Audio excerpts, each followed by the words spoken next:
जय हिंद दोस्तों। तो देखिए, आज के इस वीडियो में हम लोग झारखंड उत्पाद सिपाही परीक्षा 2026 के लिए सामान्य ज्ञान का प्रैक्टिस सेट 14 देखने वाले हैं। अभी तक हम लोगों ने 13 प्रैक्टिस सेट देख लिया है और सभी में 40 सवाल को हम लोग क्लियर कर रहे हैं। तो चलिए शुरू करते हैं आज का हमारा प्रैक्टिस सेट पहला सवाल से। देखिए फ्रेंड्स, ये जो प्रैक्टिस सेट है इसमें सभी लेवल के प्रश्न आपको मिलेंगे, कुछ इजी, कुछ टफ, कुछ करंट अफेयर्स के आने की पूरे मिक्स सारे सवाल इसमें आपको मिलने वाले हैं। तो वीडियो के अंत तक आप बने रहिएगा। हम लोग शुरू कर लेते हैं सामान्य अध्ययन का पहला सवाल से। और पहला सवाल आपको पूछ रहा है कि जलवायु परिवर्तन के संदर्भ में स्टॉकहोम सम्मेलन कब हुआ था। देखिए, आजकल का जो जलवायु हम लोग का जो है, जो वातावरण हो गया है, इसमें बहुत सारे चेंजेज हो रहे हैं, बहुत सारे परिवर्तन हो रहे हैं। अभी तो कुछ है, इसके पहले से ही लोग जो है चिंतित हो गए हैं और इसी को लेकर के एक जगह है जिसका नाम है स्टॉकहोम। यहाँ पर एक सम्मेलन हुआ। सम्मेलन मतलब अंग्रेजी मीडियम में यदि आप स्टूडेंट होंगे तो मीटिंग, ठीक है। तो ये जो मीटिंग हुआ था, जो सम्मेलन हुआ था जलवायु परिवर्तन से संबंधित स्टॉकहोम में, ये कब हुआ था? करेक्ट आंसर हम लोग करेंगे 1972 ईस्वी में, ठीक है। कब करेंगे? 1972 ईस्वी में, यानी कि ऑप्शन ये बिल्कुल सही उत्तर हम लोग कर देंगे। नेक्स्ट क्वेश्चन की ओर बढ़ते हैं, प्रश्न संख्या 2। देखिए क्या क्वेश्चन पूछ रहा है कि निम्नलिखित में से किस क्षेत्र में नोबेल पुरस्कार प्रदान नहीं किया जाता है। देखिए, नोबेल पुरस्कार सबसे बड़े पुरस्कार है। नोबेल पुरस्कार जो है सबसे बड़े पुरस्कार है। अभी एक अफवाह लोग उड़ा दिए थे, है ना, कि डोनाल्ड ट्रंप जो है नोबेल पुरस्कार के लिए ऐसा काम कर रहा है कि शांति के क्षेत्र में उसको नोबेल पुरस्कार चाहिए, है कि नहीं। तो नोबेल पुरस्कार जो है ये सबसे बड़े पुरस्कार है। और ये जो आपका है इतिहास लेखन, जो 4 ऑप्शन दिए गए हैं इसमें से इतिहास लेखन जो है आपका इस क्षेत्र में नोबेल पुरस्कार नहीं दिया जाता है, ठीक है। बाकी चिकित्सा क्षेत्र में, भौतिक क्षेत्र में, साहित्यिक क्षेत्र में, सभी क्षेत्रों में नोबेल पुरस्कार यहाँ पर दिए जाते हैं, लेकिन इतिहास लेखन के क्षेत्र में नोबेल पुरस्कार नहीं दिए जाते हैं, ठीक है। ध्यान रखेंगे इस चीज़ को। अगले सवाल 3 नंबर सवाल की ओर हम लोग चलते हैं। तबला वादक से संबंधित है कि निम्नलिखित में से कौन प्रसिद्ध तबला वादक हैं। 4 ऑप्शन है हमारे सामने। अल्लाह रखा खां है, उस्ताद फैयाज खां, बीजी जोग, अमजद अली खां। तो यहाँ पर जो प्रसिद्ध तबला वादक हैं वो आपका आंसर हो जाएगा अल्लाह रखा खां। ये जो है प्रसिद्ध तबला वादक है, ठीक है। क्या हो जाएगा? प्रसिद्ध तबला वादक, यानी कि ऑप्शन ये बिल्कुल सही उत्तर हो जाएगा। अगला सवाल देखिए, केंद्रीय बजट 2023-24 के अनुसार अगले 3 वर्षों तक किस योजना के तहत सरकार आर्द्र भूमि तथा जैव विविधता को बढ़ावा देगी। ठीक है, आर्द्र भूमि मतलब जो भूमि सूख जाती है उसको आर्द्र रखना है, थोड़ा सा गीला रखना है, यही कह सकते हैं हम लोग दूसरे भाषा में, है कि नहीं। तो 2023-24 में एक योजना बनाया गया था और अगले 3 साल तक इस योजना को लागू रखा जाना था। और इस योजना का जो नाम था वो आपका था अमृत धरोहर योजना। क्या था? अमृत धरोहर योजना। केंद्रीय बजट 2023-24 के अनुसार अगले 3 वर्षों तक अमृत धरोहर योजना के तहत जो है सरकार आर्द्र भूमि तथा जैव विविधता को बढ़ावा देगी। ये सवाल 2023-24 करंट अफेयर्स के हिसाब से लिया गया था, ठीक है। चलिए आगे बढ़ते हैं। 5 नंबर सवाल। 5 नंबर सवाल में देखिए क्या पूछ रहा है कि भारत में वन्यजीव संरक्षण अधिनियम किस वर्ष में लागू किया गया था। भारत जो है वन्यजीव, बहुत सारे जो जीव जंतु है वन में पाए जाते हैं, इसको जो है ना संरक्षित रखने के लिए जो है एक अधिनियम पारित किया गया था कि इसको कैसे बचाया जाए। और ये जो अधिनियम पारित किया गया वो 1972 ईस्वी में पारित किया गया। कब किया गया? 1972 ईस्वी में, समझ गए। अगला सवाल देखिए, पूछ रहा है कि अत्यधिक प्रदूषणकारी उद्योग किस कोटि में आते हैं। जो उद्योग जो होते हैं, उद्योग मतलब आप सिंपली समझ लीजिए अंग्रेजी मीडियम वाले, फैक्ट्री जो होते हैं ना, जो फैक्ट्री होते हैं, उद्योग जो होते हैं, सबसे अत्यधिक प्रदूषणकारी, जो सबसे अधिक प्रदूषण करते हैं, उसको किस कोटि में लिए गए हैं, ठीक है। जैसे यहाँ पे नारंगी है, पीला है, लाल है, फिर काला है। तो सबसे अधिक प्रदूषणकारी जो रहेंगे वो तो आपका लाल में ही रहेंगे, क्योंकि लाल क्या है? डेंजर चीज है ना। लाल क्या है? डेंजर है। तो लाल यहाँ पर हम लोग सही आंसर कर देंगे, यानी कि option B is correct answer. Next question 7 number पूछ रहा है कि वर्ष 1982 में अंटार्कटिका जाने वाले प्रथम वैज्ञानिक दल का नेतृत्व किसने किया था। 1982 ईस्वी की बात है। अंटार्कटिका जाने वाले प्रथम वैज्ञानिक दल का नेतृत्व किसने किया था। सही आंसर हम लोग करेंगे option C, doctor S. Z. Qasim. समझ गए, ऑप्शन सी यहाँ पर सही आंसर हो जाएगा। अगला सवाल देखिए 8 नंबर क्वेश्चन पूछ रहा है कि आर्थिक समीक्षा के अनुसार जैविक खेती अपनाने वाला दुनिया का पहला राज्य कौन सा बन गया है। किस चीज़ के लिए पहला राज्य है? जैविक खेती को अपनाने वाले दुनिया का पहला राज्य कौन सा बन गया है? करेक्ट आंसर हम लोग करेंगे सिक्किम। आर्थिक समीक्षा के अनुसार जैविक खेती अपनाने वाले दुनिया का पहला राज्य हमारा सिक्किम बन गया। समझ गए। नेक्स्ट क्वेश्चन देखिए, फीफा वर्ल्ड कप से 2022 का करंट अफेयर्स का सवाल है। फीफा फुटबॉल अवार्ड्स 2022 में किस खिलाड़ी ने सर्वश्रेष्ठ फुटबॉल पुरुष फुटबॉल का पुरस्कार जीता। फीफा जो वर्ल्ड कप होता है फुटबॉल का होता है, सभी लोगों को पता है। इसमें जो है ना 2022 में किस खिलाड़ी को सर्वश्रेष्ठ पुरुष फुटबॉलर के रूप में पुरस्कार किया गया। हम लोग करेक्ट आंसर करेंगे लियोनेल मेसी। ठीक है, फीफा फुटबॉल अवार्ड्स 2022 में लियोनेल मेसी ने सर्वश्रेष्ठ पुरुष फुटबॉलर का पुरस्कार जीता था। उसके बाद 10 नंबर में देखिए एक खेल है। ठीक है, 10 नंबर में जो है एक खेल है जल्लीकट्टू, जिसका नाम है, क्या नाम है? जल्लीकट्टू। तो यही पूछ रहा है कि ये जो जल्लीकट्टू है ये क्या है। तो 10 नंबर का हम लोग आंसर करेंगे ऑप्शन बी, सांड को वश में करने का एक लोकप्रिय खेल है। आप लोग बहुत सारे मूवी में देखे होंगे, जल्लीकट्टू को दिखाता है ना। बहुत सारे लोग इसको बैन करने का भी जो है प्रयास कर रहे हैं कि ये सारी चीज़ें जो है बैन हो जाना चाहिए, इसमें जानवरों के ऊपर क्रूरता दिखाया जाता है। समझे। अगला सवाल देखिए, एक अज्ञात भारतीय की आत्मकथा किसने लिखी थी। एक पुस्तक है जिसका नाम है एक अज्ञात भारतीय, ये आत्मकथा है। ठीक है, तो किसने ये पुस्तक जो है लिखी थी। करेक्ट आंसर हम लोग करेंगे नीरद चंद्र चौधरी। ये जो नीरद चंद्र चौधरी जो हैं, इन्होंने ही एक अज्ञात भारतीय की आत्मकथा लिखी थी। समझ गए। 12 नंबर का सवाल देखिए, सिनेमा का आविष्कार किसने किया था। सिनेमा का आविष्कार किनके द्वारा किया गया। सही आंसर हम लोग करेंगे ऑप्शन बी, निकोलस और जील लुमियारी के द्वारा। निकोलस और क्या नाम है, जीन लुमियारी के द्वारा जो है सिनेमा का जो है आविष्कार किया गया था। और ये कहाँ के रहने वाले थे, तो फ्रांस के वैज्ञानिक थे। ठीक है, फ्रांस के वैज्ञानिक थे निकोलस। इसका पूरा नाम क्या था, तो लॉर्ड्स निकोलस और लॉर्ड्स लुमियारी, जो 1895 ईस्वी में इन्होंने क्या किया था, सिनेमा का आविष्कार किया था। समझ गए, ध्यान रखिएगा। चलिए ये क्लियर हो गया। अगले सवाल की ओर बढ़ते हैं। 13 नंबर सवाल में क्या पूछ रहा है कि भारत में तुगलक वंश के बाद कौन सा वंश शासन में आता है। तो भारत में जो तुगलक वंश जब समाप्त हुआ उसके बाद जो है सैयद वंश का राज आता है। किसका, सैयद वंश। देखिए दिल्ली सल्तनत पर शासन करने वाला चौथा वंश था सैयद वंश। ठीक है, इसके पहले तुगलक वंश था। और ये जो वंश था इन्होंने जो है 1414, कैसे लिखाएगा, ऐसे लिखाएगा 1414 से लेकर के ये जो है 1451 तक जो है शासन किया था। कौन सा वंश ने, सैयद वंश। और ये जो सैयद वंश है ये किस वंश के बाद आया था, तो तुगलक वंश के बाद आया था। समझ गए। और ये कौन सा सल्तनत का बात हो रहा है, तो ये दिल्ली सल्तनत का बात हो रहा है। कौन सा सल्तनत, दिल्ली सल्तनत का बात हो रहा है। दिल्ली सल्तनत में तुगलक वंश के बाद सैयद वंश आया था, चौथा राजवंश था ये। अगला सवाल देखिए, ये इंपॉर्टेंट सवाल है, पुराना सवाल भी है। यात्री जो था जिसका नाम था इब्न बतूता, ये आया कहाँ से था। तो इसका हम लोग आंसर करेंगे मोरक्को से आया था।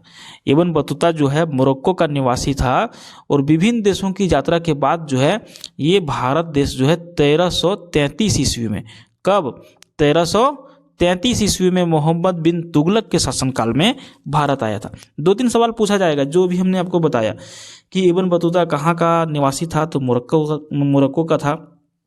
कब आया था भारत, 1333 ईस्वी में। जब ये आया उस टाइम वहाँ पे कौन सुल्तान था, तो मोहम्मद बिन तुगलक, इसी के शासनकाल में ये भारत आया था। अगला सवाल देखिए, ब्राह्मणों पर भी जजिया कर लगाने वाला दिल्ली सुल्तान कौन था। एक कर था जिसका नाम रखा गया था जजिया कर। और ये जो जजिया कर था ये क्या किया गया था, ब्राह्मणों के ऊपर भी लगा दिया था। समझ गए। तो इसका आंसर हम लोग करेंगे फिरोज शाह तुगलक। फिरोज तुगलक जो था इन्होंने ब्राह्मणों के ऊपर भी जो है जजिया कर लगा दिया गया था। और उसने जो है हिंदुओं को जिम्मी यानी कि इस्लाम स्वीकार ना करने वाला कहा गया था। भाई तो ये तो अलग बात है ना, इतिहास की सवाल है आपका ये। अगले सवाल की ओर बढ़ेंगे। 16 नंबर क्वेश्चन पूछ रहा है कि दिल्ली के खिलजी सुल्तान कौन थे। दिल्ली के खिलजी सुल्तान कौन थे, तो सही आंसर हम लोग करेंगे तुर्क। क्या करेंगे, तुर्क करेंगे। अगला सवाल देखिए, क्वेश्चन पूछ रहा है कि स्वयं को दूसरा सिकंदर, सिकंदर ये सानी कहने वाला सुल्तान कौन था? स्वयं को दूसरा सिकंदर कौन मानता था? तो इसका हम लोग 17 नंबर का आंसर करेंगे, ऑप्शन बी अलाउद्दीन खिलजी। स्वयं को दूसरा सिकंदर यानी कि सिकंदर ये सानी कहने वाले जो सुल्तान था उसका नाम क्या था? अलाउद्दीन खिलजी था इसका नाम। अगला सवाल देखिए, भारत की प्रथम महिला शासक कौन थी? 18 नंबर का, भारत की प्रथम महिला शासिका कौन थी? तो इसका नाम था रजिया सुल्तान, यानी कि ऑप्शन बी यहाँ पर हम लोग सही आंसर करेंगे। अच्छा देखिए, रजिया सुल्तान यहाँ कर दे, पूछ दे कि इसका कार्यकाल कहाँ से कहाँ तक था, तो कार्यकाल इसका बहुत ज़्यादा दिन तो नहीं था, लेकिन 1236 ईस्वी से लेकर के 1240 ईस्वी तक रजिया सुल्तान जो है यहाँ की क्या थी? शासिका बनी हुई थी, प्रथम महिला शासिका। समझ गए? और ये जितने भी सवाल आप यहाँ पे देख रहे हैं सारे आपको लूसेंट में आराम से मिल जाएंगे, तो लूसेंट भी आपको पढ़ते रहना है ताकि किसी तरह का कोई दिक्कत ना आवे। ठीक है, चलिए अगला सवाल देखिए। अगला सवाल आपको 19 नंबर, इसमें क्या पूछ रहा है? 19 नंबर में सवाल पूछ रहा है कि प्रसिद्ध फारसी त्यौहार, ये नवराजे लिखा हुआ ना, ये नवरोज हो जाएगा। समझ गए? प्रसिद्ध फारसी त्यौहार नवरोज का प्रवर्तन किसने किया था? 19 नंबर का हम लोग सही आंसर करेंगे, ऑप्शन डी बलबन के द्वारा। समझ गए? प्रसिद्ध फारसी त्यौहार नवरोज का प्रवर्तन जो है बलबन ने किया था। 20 नंबर का सवाल देखिए, किस शताब्दी में दिल्ली का कुतुब मीनार बनाया गया था? जो दिल्ली का कुतुब मीनार जो है लोग अभी भी विजिट करने के लिए वहाँ पर जाते हैं, तो ये जो है कौन सी शताब्दी में बनाया गया था? ये आपका शताब्दी बनाया गया था 13वीं शताब्दी में। दिल्ली का जो कुतुब मीनार है इसका निर्माण इसका जो निर्माण हुआ था, इसका कहानी ऐसा था कि प्रारंभ तो कुतुबुद्दीन ऐबक ने किया था। थोड़ा सा इसको हम हटा के बड़ा कर लेते हैं, ऊपर कर लेते हैं। ठीक है, यहाँ पे 20 नंबर में देखिए, ये जो कुतुब मीनार जो है इसका जो स्थापना जो किया गया था वो कब किया गया था? तो ये तो किया गया था आपका 13वीं शताब्दी में, और इसको जो बनाने के लिए जो प्रारंभ किया था वो कुतुबुद्दीन ऐबक ने किया था, लेकिन यह जो है इल्तुतमिश के द्वारा इसको पूरा किया गया था। समझ गए? और प्रसिद्ध खूफी ख्वाजा कुतुबुद्दीन बख्तियार काकी के नाम पर जो है इसका नाम कुतुब मीनार रखा गया था, और 13वीं शताब्दी में इसको बनवाया गया था। समझ गए? 2 लोगों ने इसको बनवाया। पहला कौन बनवाया? तो पहला बनवाया कुतुबुद्दीन ऐबक ने जो नींव रखा, लेकिन इसको कंप्लीट इल्तुतमिश ने करवाया था। कब समय था जब नींव रखने का? तो 1206 ईस्वी। समझ गए? 1206 ईस्वी। अगले सवाल की ओर बढ़ते हैं। 21 नंबर, भारत का बोस्टन एवं मैनचेस्टर किसे कहा जाता है? भारत का बोस्टन एवं मैनचेस्टर किसे कहा जाता है? 21 नंबर का हम लोग आंसर करेंगे आपका ऑप्शन ये अहमदाबाद को। भारत का बोस्टन व मैनचेस्टर अहमदाबाद को कहा जाता है, जो गुजरात में स्थित है। समझ गए? अच्छा, ये बोस्टन इसको क्यों कहा गया? बोस्टन का क्या मतलब होता है?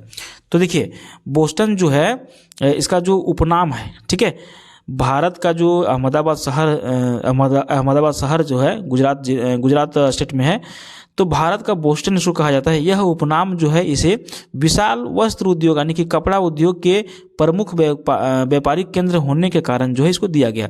जो अमेरिका का एक शहर है जिसका नाम है बोस्टन शहर, वहाँ से ये समानता रखता है। ध्यान दीजिएगा, बोस्टन जो है अमेरिका का एक शहर है और वहाँ से ये समानता रखता है, इसीलिए इसको बोस्टन के नाम से संबोधित किया गया। समझ गए? सबसे बड़ा वस्त्र उद्योग एक तरह से कह सकते हैं तो यहाँ पे अहमदाबाद में है, और इसी को जो है भारत का मैनचेस्टर भी कहा जाता है। तो उम्मीद है ये सवाल आपको अच्छी तरह से समझ में आ गया। समझ गए? अगले सवाल की ओर हम लोग बढ़ेंगे। 22 नंबर क्वेश्चन पूछ रहा है कि भारतीय कृषि अनुसंधान संस्थान कहाँ पर स्थित है? अच्छा, इस क्वेश्चन से आप क्या समझे? भारतीय कृषि अनुसंधान संस्थान, इसका क्या मतलब होता है? तो इसका मतलब होता है जो कृषि से रिलेटेड जितने भी शोध संस्थान होते हैं, कौन सा फसल कैसे उपजाऊ होगा, क्या होगा, कितना आर्द्र रहना चाहिए, कितना टेम्परेचर होना चाहिए, कौन सा बीज कैसे तैयार होगा, ये सभी चीज़ों का जो है अनुसंधान किया जाता है, ये सब खोज किया जाता है। तो ये भारतीय कृषि अनुसंधान संस्थान, ये केंद्र जो है ये है कहाँ? तो ये आपका नई दिल्ली में। समझ गए? कहाँ पर है? नई दिल्ली में। भारतीय कृषि अनुसंधान संस्थान नई दिल्ली में अवस्थित है। समझ गए? 22 का आंसर क्या करेंगे हम लोग? नई दिल्ली कर देंगे। अगले सवाल की ओर बढ़ते हैं। उम्मीद है सभी लोगों को समझ में आ रहा होगा। और अगले सवाल बढ़ने से पहले हमारा एक रिक्वेस्ट है कि प्रत्येक वीडियो की भांति हमारा इस वीडियो का भी जो है लाइक का टारगेट आपका 40 है। अगर यदि ये वीडियो आपको पसंद आ रहा है तो 40 में से 1 लाइक आप जरूर दे दीजिए, और इसका अगला पार्ट अगर देखना चाहते हैं तो चैनल को सब्सक्राइब कर लीजिएगा। समझ गए? चलिए, उम्मीद है अभी तक आपने कर लिया होगा। अगले सवाल की ओर बढ़ते हैं। भारत का पहला ठोस अपशिष्ट एवं हाइड्रोजन संयंत्र खाली स्थान में स्थापित किया जाएगा। 23 का हम लोग आंसर कर देंगे ऑप्शन सी, पुणे में। क्या कर देंगे? भारत का पहला ठोस अपशिष्ट से हाइड्रोजन संयंत्र पुणे में स्थापित किया जाएगा या फिर किया गया। अगले सवाल की ओर बढ़ेंगे। एक क्वेश्चन है, लातूर किस प्रांत में स्थित है? लातूर जो है एक जगह है और ये आपका महाराष्ट्र में पड़ता है। कहाँ पर? महाराष्ट्र में। महाराष्ट्र से भी एक नया न्यूज क्या आ रहा है कि यहाँ के जो डिप्टी सीएम थे अजीत पवार, क्या नाम था? अजीत पवार, इनका जो है प्लेन क्रैश में डेथ हो गया। क्या हो गया? प्लेन क्रैश में इनका डेथ हो गया। तो ये भी आप इसको ध्यान में रखेंगे। करंट अफेयर्स का ये क्वेश्चन है। बीजेपी के साथ गठबंधन में सरकार यहाँ पे चल रही है महाराष्ट्र में। समझ गए? अगले सवाल की ओर बढ़े। 25 नंबर देखिए, पूछ रहा है कि पाट अंचल, जिसको अंग्रेजी में कहा जाएगा पाट रीजन, ये कहाँ पर अवस्थित है? तो 25 का हम लोग आंसर करेंगे बी, झारखंड में। पाट अंचल झारखंड में अवस्थित है। बढ़ते हैं। उम्मीद है ये सारे सवाल आपको समझ में आ रहे होंगे। 26 नंबर देखिए, विश्व व्यापार संगठन जिसका अंग है वह कौन सा है? 26 का हम लोग आंसर करेंगे गैर सदस्यों द्वारा स्थापित एक अंतर्राष्ट्रीय व्यापार संगठन। समझ गए? क्या हो जाएगा? गैर सदस्यों द्वारा स्थापित एक अंतर्राष्ट्रीय व्यापार संगठन है। समझ गए? 26 का आंसर ऑप्शन डी कर देंगे हम लोग। चलिए, अगले सवाल की ओर हम लोग बढ़ेंगे। 27 नंबर क्वेश्चन पूछ रहा है कि निजी क्षेत्र का प्रथम निर्यात प्रक्रिया क्षेत्र स्थापित किया गया। निजी क्षेत्र का प्रथम निर्यात प्रक्रिया क्षेत्र स्थापित किया गया। ऑप्शन ये कर देंगे हम लोग, सूरत। निजी क्षेत्र का प्रथम निर्यात प्रक्रिया क्षेत्र सूरत में स्थापित किया गया था। अगला सवाल है, भारत के राष्ट्रपति अपना त्यागपत्र किसको संबोधित कर सकते हैं? जो भारत के राष्ट्रपति हैं, अगर यदि ये त्यागपत्र देना चाहें तो ये अपना त्यागपत्र किनको सौंप सकते हैं? ये उपराष्ट्रपति को सौंप सकते हैं। किनको? उपराष्ट्रपति को। अपना त्यागपत्र जो है उपराष्ट्रपति को ये संबोधित करके दे सकते हैं। समझ गए? अगले सवाल देखिए। अगले सवाल, राष्ट्रपति का रिक्त स्थान भर लिया जाना चाहिए। मान के चलिए भारत देश का जो राष्ट्रपति है, अगर यदि वो इस्तीफा दे देते हैं किसी कारणवश से, तो अगर यदि वहाँ पे पोस्ट ये खाली हो जाता है तो कितने दिनों के अंदर राष्ट्रपति यहाँ पे आ जाने चाहिए? तो यहाँ पर इसका हम लोग आंसर करेंगे 6 महीना के अंदर अंदर। समझ गए? राष्ट्रपति का रिक्त पद 6 महीना के भीतर जो है भर लिया जाना चाहिए। 30 नंबर सवाल देखिए, 2 अवधि के लिए भारत के राष्ट्रपति कौन थे? 4 ऑप्शन है, doctor Sarvepalli Radhakrishnan, doctor Rajendra Prasad, doctor Zakir Hussain और इनमें से कोई नहीं। 30 नंबर का हम लोग आंसर करेंगे डॉक्टर राजेंद्र प्रसाद। 2 अवधि के लिए भारत के राष्ट्रपति ये रह चुके हैं। समझ गए? अगले सवाल की ओर बढ़ेंगे। 31 देखिए, क्वेश्चन क्या पूछ रहा है कि मेक इन इंडिया का प्रतीक। आप कहीं भी टीवी वगैरह में देखते होंगे, प्रचार वगैरह में मेक इन इंडिया का प्रतीक दिखाता है। ये जो लोगो है ये क्या चीज़ का बना हुआ है? तो इसका हम लोग आंसर करेंगे ऑप्शन ये, कॉक्स से बने शेर। क्या है? मेक इन इंडिया का प्रतीक जो है कॉक्स से बने शेर जो है इसका प्रतीक चिन्ह है।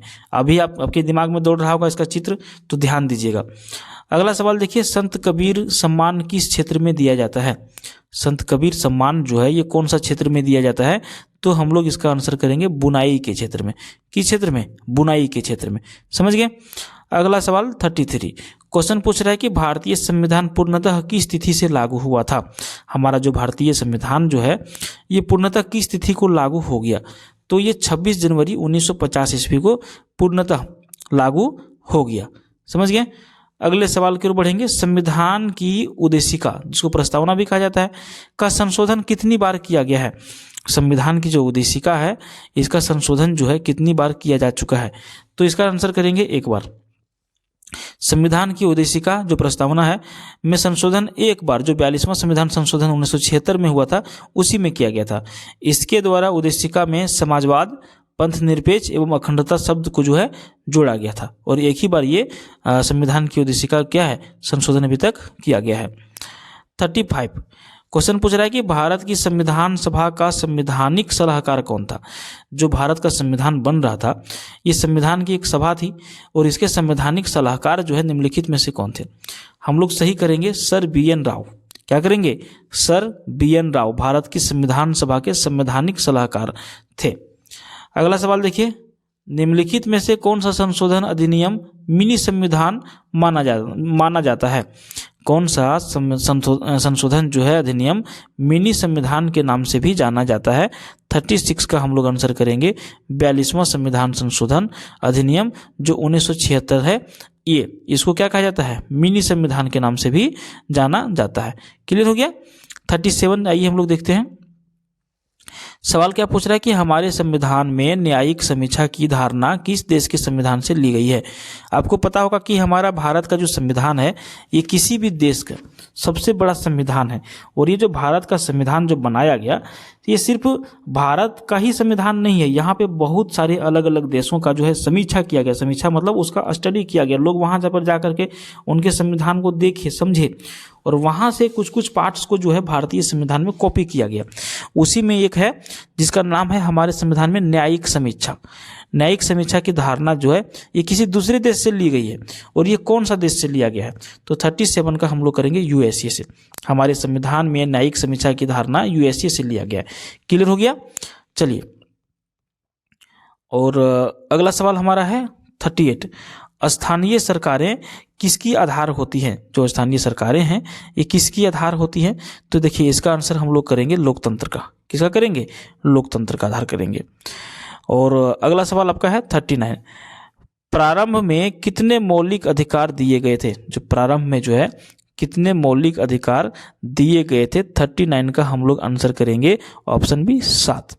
प्रारंभ में मौलिक अधिकार दिए गए थे 7। और 44वें संविधान संशोधन 1978 के द्वारा संपत्ति के मौलिक अधिकार को समाप्त कर दिया गया। समझ गए? एक मौलिक अधिकार था संपत्ति का अधिकार, इसको क्या किया गया? 1978 में जब 44वां संविधान संशोधन हुआ उसके तहत इसको समाप्त कर दिया गया। और यह जो है सिर्फ और सिर्फ 6 मौलिक अधिकार हम लोगों के पास बच गया है। समझे? अगला सवाल देखिए, निम्नलिखित में से कौन सा निजी स्वतंत्रता का एक आधार है? 40 नंबर का हम लोग आंसर करेंगे ऑप्शन बी बंदी प्रत्यक्षीकरण। बंदी प्रत्यक्षीकरण निजी स्वतंत्रता का एक आधार है। तो फ्रेंड्स 40 सवाल हम लोगों ने कंप्लीट कर लिया। उम्मीद है ये वीडियो आपको पसंद आया होगा। वीडियो पसंद आए तो लाइक करिए, चैनल को सब्सक्राइब करिए, अपने फ्रेंड्स के साथ में इसको शेयर करिए। जीके विद तैयार के यूट्यूब चैनल देखने के लिए आपका बहुत बहुत धन्यवाद।